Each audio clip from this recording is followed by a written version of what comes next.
Hello and welcome to IGNOU BAPSH। आज हम BPSC 103 के 101 के यूनिट नंबर 3 का पार्ट 2 देखने वाले हैं, जिसमें हमारे पास सबसे पहला टॉपिक आता है Mooney's and Reiley's views on principles of administration. तो मूनी और जो राइली हैं वो अपनी एक बुक पब्लिश करते हैं जिसका नाम होता है ऑनवर्ड इंडस्ट्री। 1931 में ये बुक को पब्लिश करते हैं और उसको रीपब्लिश करते हैं 1939 में, जिसका नाम होता है प्रिंसिपल्स ऑफ ऑर्गेनाइजेशन। इग्नू के मटेरियल में हमें बस इतना ही दे रखा है इनके व्यूज के बारे में। तो देखते हैं, मूनी और जो राइली होते हैं वो कुछ प्रिंसिपल्स देते हैं कि इन प्रिंसिपल्स का यूज करके कोई भी जो ऑर्गेनाइजेशन है वो अपनी प्रोडक्टिविटी और एफिशिएंसी को बढ़ा सकती है। सबसे पहला प्रिंसिपल होता है कोऑर्डिनेटिव प्रिंसिपल। कोऑर्डिनेटिव प्रिंसिपल में हम सभी जानते हैं कि कोऑर्डिनेशन के साथ काम होना चाहिए सभी इंप्लॉयज का लीडर के साथ। उसके बाद है स्केलर प्रिंसिपल। अब स्केलर प्रिंसिपल में मतलब कि किस स्केल का प्रोडक्शन हम कर रहे हैं, ठीक है, किस स्केल का कंट्रोल हम कर रहे हैं, तो ये सब स्केलर प्रिंसिपल में आ जाता है। फंक्शनल प्रिंसिपल ये देते हैं कि कौन कौन से टाइप के हम फंक्शंस करें कि जिससे जो हमारी ऑर्गेनाइजेशन है और अच्छे से स्मूथली वर्क कर सके। फिर आता है staff line principal.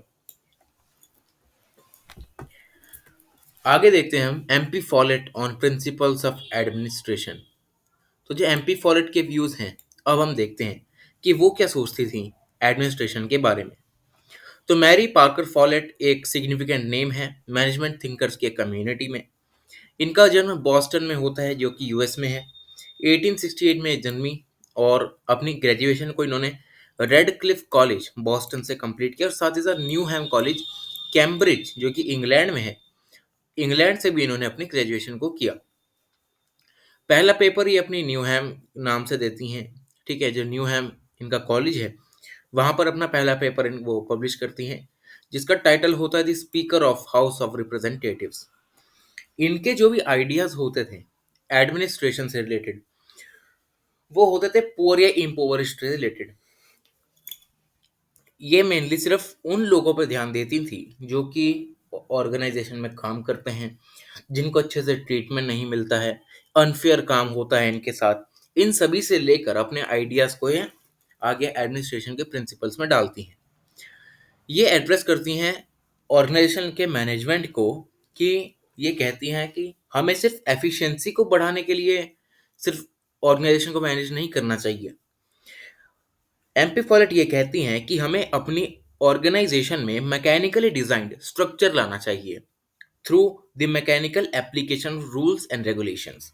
Mechanical application के रूल्स और रेगुलेशंस को फॉलो करते हुए हमें अपनी ऑर्गेनाइजेशन में मैकेनिकली डिजाइन स्ट्रक्चर खड़ा करना पड़ेगा ताकि जो एफिशिएंसी है वो यहाँ पर बढ़ सके।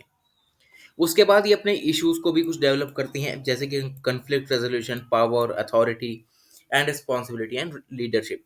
इन सभी इश्यूज पर भी आगे बात करती हैं।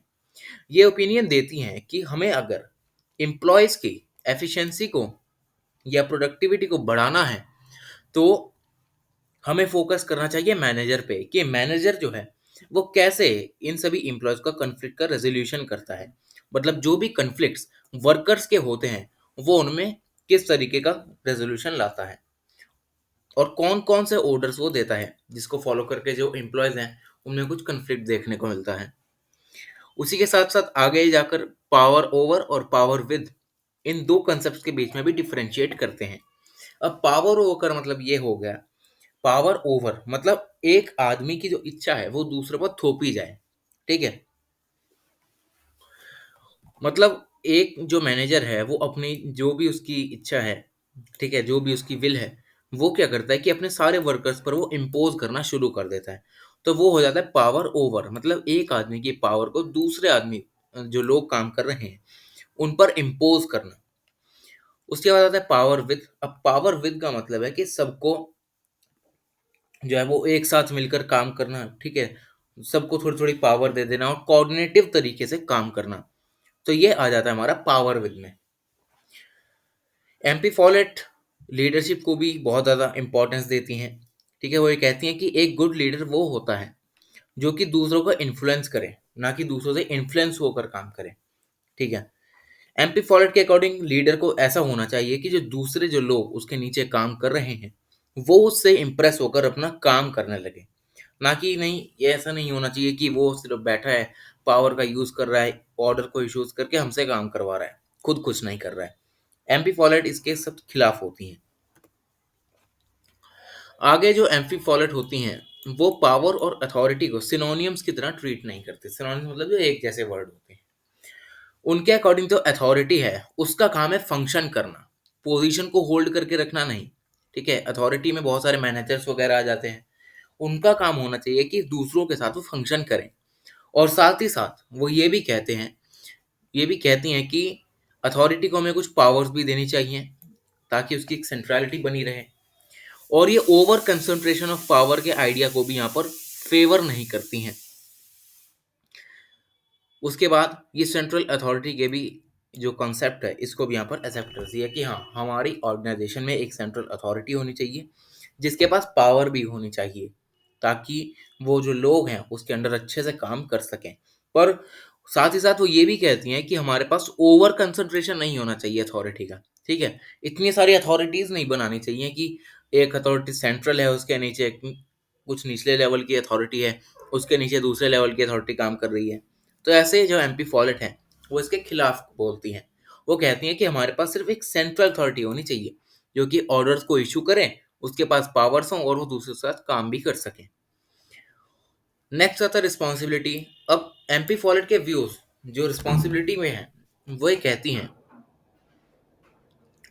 कि इस रिगार्ड में अगर हम देखें कि एक जो एम्प्लॉय है उसे पूरे दिन सीढ़ियों को ऊपर नीचे करना होता है। ठीक है, कभी ऊपर जाता है कभी नीचे आता है, भाग दौड़ मची रहती है। तो एमपी फॉलेट ये कहती हैं कि हमें कुछ ऐसी अरेंजमेंट्स करनी चाहिए ऑर्गेनाइजेशन में जिससे कि जो भाग दौड़ हो रही है वर्कर्स की वो कम से कम हो सके। ठीक है, स्पेशली एट लोअर लेवल्स, क्योंकि लोअर लेवल्स के जो भी वर्कर्स होते हैं उनके पास सबसे ज़्यादा काम होता है, उनके साथ बहुत भागा दौड़ी जो है वो करनी होती है। इसी के लिए एमपी फॉलेट ये कहती हैं कि हमें ऑर्गेनाइजेशनल अरेंजमेंट ऐसे करने चाहिए कि जिसमें जो रिस्पॉन्सिबिलिटी है उसको इक्वली तरीके से बांटा जाए। मतलब एक तबके पर हमें इतनी ज़्यादा रिस्पॉन्सिबिलिटी नहीं देनी कि वो आगे काम ही ना कर पाए। ठीक है, एडिक्वेट रिस्पॉन्सिबिलिटी सबको हमें देनी चाहिए, स्पेशली एट लोअर लेवल्स, ये इनका कहना होता है। M P Follett recognise the importance and relevance of leadership in an organisation. उसके बाद ये कुछ लीडरशिप के बारे में बोलती हैं, ये पीछे भी पढ़ चुके हैं कि इनके तरफ से जो लीडर होता है वो ऐसा लीडर होता है कि लोग उससे इम्प्रेस होकर काम करना चालू करें। ठीक है, ना कि वो सिर्फ ऑर्डर देता रहे। उसके बाद एक कुछ कोऑर्डिनेशन पे भी बोलती हैं। एमपी फॉलिट के अकॉर्डिंग जो कोऑर्डिनेशन है वो बहुत ही इंपॉर्टेंट है फंक्शन किसी भी लीडर का, क्योंकि अगर लीडर जो है वो अपने वर्कर्स के बीच में कोऑर्डिनेशन ही नहीं बना पाएगा तो जो कंपनी है, जो ऑर्गेनाइजेशन है वो अच्छे से काम नहीं कर पाएगी और वो डाउनफॉल में चली जाएगी। तो एमपी फॉलिट कहती हैं कि कोऑर्डिनेशन हर एक लेवल पे हमें देखना चाहिए ताकि जो मैनेजमेंट है वो अच्छे से काम कर सके। और इसमें ये कहती हैं कि हमें एक चीफ एग्जीक्यूटिव भी रखना चाहिए जिसका काम हो कि एक क्रिटिक की तरह रोल प्ले करे, जज और एक पार्टिसिपेंट की तरह भी इसको रोल करना चाहिए। उसके बाद एमपी फॉलिट ये कहती हैं कि जो लीडर है उसे अपने सबॉर्डिनेट्स को ट्रेन भी करना चाहिए, टीच भी करना चाहिए, ताकि अगर किसी टाइम पर लीडर ना हो तो वो उस पर्टिकुलर सिचुएशन में अपनी जो कंट्रोल है वो यहाँ पर बना के रख सकें। नेक्स्ट आता है administrative management approach and appraisal. अब इस अप्रोच का अप्रेजल क्या है? बहुत सारे ह्यूमन रिलेशंस के थियरिस्ट, बिहेवियरिस्ट के थियरिस्ट इसको क्रिटिसाइज करते हैं, जैसे कि Elton Mayo, Richard M Cyert, Herbert Simon और रॉबर्ट दाहल और कुछ ऐसे डेनहार्ड, कुछ ऐसे थिंकर्स होते हैं जो कि इस स्कूल ऑफ थॉट को यहाँ पर क्रिटिसाइज करते हैं। वो ये कहते हैं कि जो ये अप्रोच है वो सिर्फ मैनेजमेंट ओरिएंटेड अप्रोच है कि हमें मैनेजमेंट को सही करना है। ये वर्कर्स को जो भी प्रॉब्लम्स फेस करनी पड़ रही हैं उसको एडिक्वेट अटेंशन नहीं देते हैं। ठीक है, हमने इस अप्रोच में देखा भी कि ये एमपी फॉलेट जो है वो ये कहती हैं कि हमें मैकेनिकल स्ट्रक्चर को खड़ा करना चाहिए, रूल्स एंड रेगुलेशन मैकेनिकल्स के अकॉर्डिंग यहाँ पर लाने चाहिए, वर्कर्स की यहाँ पर बात नहीं की जाती है। उसके बाद इनफॉर्मल ऑर्गेनाइजेशन को इम्पोर्टेंस नहीं दी जाती है और ये कहते हैं कि जो ये अप्रोच को एक बनाया है इन्होंने, वो मिलिट्री साइंस से कुछ कॉन्सेप्ट को बोरो करके बनाया है, ठीक है, खुद से कुछ किया नहीं है। उसके बाद ये मैकेनिकल अप्रोच है। उसके बाद ये कहते हैं कि सोशियोलॉजी, बायोलॉजी, साइकोलॉजी और इकोनॉमिक्स, इन सभी को हमें इस प्रीव्यू में लाना चाहिए, ठीक है। इन सभी कॉन्सेप्ट्स को हमें इस थियोरी में लाना चाहिए, पर यहाँ ऐसा होता नहीं। यहाँ सिर्फ मैकेनिकल अप्रोच के ऊपर ही बात की जाती है। These principles based on the assumptions that organizations are closed systems। उसके बाद जो ये क्रिटिक्स हैं वो ये कहते हैं कि जो ये assumptions है ना इस थियोरी के, वो इस पर बेस्ड हैं कि जो एक हमारा सिस्टम है, एक हमारा ऑर्गेनाइजेशन है, वो क्लोज्ड है, ठीक है, ओपन नहीं है। क्लोज में तो ये सब काम चल जाएगा, पर अगर ये सिस्टम ओपन हो गया, सबको इसमें पार्टिसिपेट करने का मौका मिला, तब इसमें यहाँ पर कुछ गड़बड़ी हो सकती है। इसकी वजह से होता क्या है कि ये स्ट्रक्चर जो होते हैं इनके रिजिड बनने लगते हैं। अब रिजिडिटी जो होती है वो किसी एक समय तक ही टिकी रह सकती है, हमेशा नहीं टिके रह सकती। तो अनस्टेबल जब कंडीशंस आएगी तो इसके अंडर ये जो रिजिड हमारे इंस्टीट्यूशंस है वो अच्छे से काम कर ही नहीं सकते। ये सब कहना होता है हमारे इन थिंकर्स का। अब हम देखते हैं कि इसकी रेलेवेंस क्या है इस अप्रोच की। तो सबसे पहली जो रेलेवेंस है वो ये है कि जो अप्रोच है, इसके जो प्रिंसिपल्स हैं वो स्ट्रेस देते हैं साइंटिफिक जजमेंट्स पर और लॉजिकल थिंकिंग पर, ठीक है। अब इससे होता है कि अगर लॉजिकल थिंकिंग होगी, साइंटिफिक जजमेंट्स आएंगे, तो इससे फर्दर हम R&D कर सकते हैं मैनेजमेंट की स्टडीज में। साथ ही साथ ये कुछ ऐसे प्रिंसिपल्स होते हैं जो कि सिर्फ गाइडलाइंस के जरिए तो हम यूज कर ही सकते हैं। साथ ही साथ जो मैनेजर्स को यहाँ पर रिस्पॉन्सिबिलिटीज मिलती हैं वो भी इनसे कुछ सीख सकते हैं कि ये तो ऑर्गेनाइजेशन के ऑब्जेक्टिव्स को फॉलो करने के लिए जो भी गाइडलाइंस होती हैं वो ये प्रिंसिपल तो देते ही हैं। साथ ही साथ ये मैनेजर्स को भी कुछ प्रिंसिपल सिखाते हैं, जैसे कि जो मैनेजर्स हैं उन्हें सोशल रिस्पॉन्सिबिलिटीज भी परफॉर्म करनी चाहिए, जैसे कि द प्रिंसिपल्स ऑफ फेयर री एन्यूमरेशन, जो कि होता है कि सैलरीज को अच्छे से बांटना एम्प्लॉयज़ के बीच में, अपने एम्प्लॉयज़ के इंटरेस्ट का ख्याल रखना, ठीक है, उनकी हेल्थ का ख्याल रखना। तो ये सब सोशल रिस्पॉन्सिबिलिटीज़ में आता है। उसके बाद आता है इफेक्टिव मैनेजमेंट, इफेक्टिव एडमिनिस्ट्रेशन, ठीक है। अब इससे होता है क्या कि हम कोऑर्डिनेशन के साथ काम कर रहे हैं, वर्कर्स को इक्वल वेजेस दे रहे हैं, किसी के साथ कोई डिस्क्रिमिनेशन नहीं हो रहा है, मैनेजर है, अथॉरिटी है, ठीक है, आराम से सब इशू इशू कर रहे हैं ऑर्डर्स। अब इससे होता है क्या कि हमारा जो एडमिनिस्ट्रेशन है वो इफेक्टिव बनता है, क्योंकि हम इसमें क्या करते हैं कि यूनिटी ऑफ कमांड की बात करते हैं, स्केलर चेन की बात करते हैं, यूनिटी ऑफ डायरेक्शन की बात करते हैं कि एक ही जगह से डायरेक्शन आनी चाहिए। ऐसा ना हो कि कोई अलग डायरेक्शन दे रहा है, कोई अलग डायरेक्शन दे रहा है, बीच में सारे कंफ्यूज होकर काम ही करना बंद कर दिया, ठीक है, ऐसा नहीं होता इसमें। उसके बाद है utility in meeting the changing environment. अब इस सभी को देखते हुए इन प्रिंसिपल्स को अगर हम देखें तो इन प्रिंसिपल्स से जो एम्प्लॉयज ट्रेन होते हैं वो चले जाते हैं हायर लेवल पे, ठीक है।